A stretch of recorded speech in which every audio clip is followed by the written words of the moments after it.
2. I was woken up by my mother's phone call. Grace, how could you do such a thing? Is this how I raised you? Your father and I are so disappointed in you. Leo is such a good man. How dare you treat him like this? Your father and I are on our way. We need to have a serious talk. Her sharp reprimand instantly cleared the fog from my mind, but before I could reply, she hung up. I sat on the edge of the bed, staring blankly at my phone. What's wrong? Was that your mom? Lena also woke up, rubbing her eyes as she looked at me. Nervously, I asked, "What should I do, Lena? I think my mom found out." Maybe. Leo told them. I knew that guy was no good. Lena muttered a curse under her breath. Why are you crying? This isn't your fault. Even if the heavens themselves came down, it still wouldn't be your fault. She pulled me into a hug, and I listened to Lena's heartbeat as I sobbed uncontrollably. I knew it wasn't my fault, but what did it matter? They had all decided it was my problem. My infidelity, my impurity, I deserved this suffering. Lena gently stroked my hair, over and over. Go ahead and cry. Once you've let it all out, you'll feel better. By the time my parents and Leo arrived, my eyes were swollen and red. The three of them sat across from me, their stern expressions identical, looking more like a family than I ever did. And I was the criminal about to be judged. I instinctively clenched my fists, but Lena grabbed my hand, giving me strength. Grace, don't worry. I'll be with you through your treatment. I won't leave your side.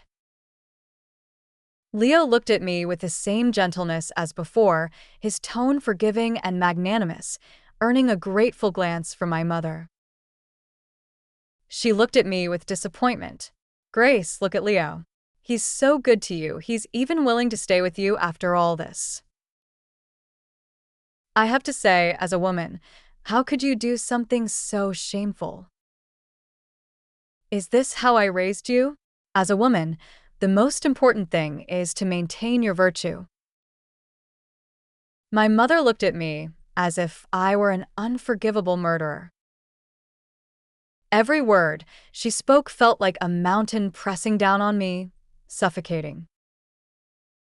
Once more, this talk of as a girl. But was being a girl some kind of painful torment? Why did she use such words to make me feel guilty? Why, as a woman herself, would she use such language to make me feel like the most disgraceful person in the world? Auntie, I think you're mistaken. It was Lena's voice. I looked up and saw her confident, radiant profile. Auntie, Grace didn't choose to get sick.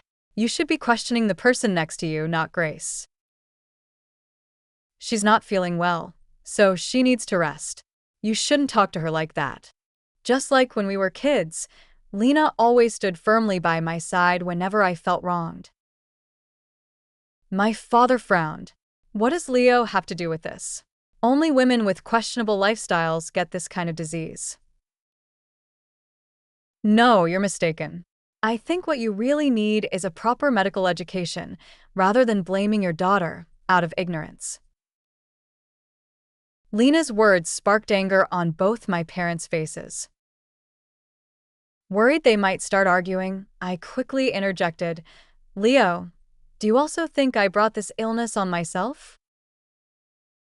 He remained silent.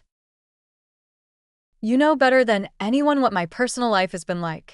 I'm not the one working overtime every day, nor am I the one staying out late drinking, and I certainly don't have a bunch of friends of the opposite sex.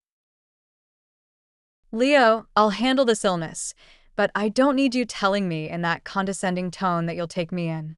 I don't need it. I stood up and looked at Leo. They say adversity reveals true character, but what I've discovered through this hardship is the pettiness of some people. Please leave my house right now.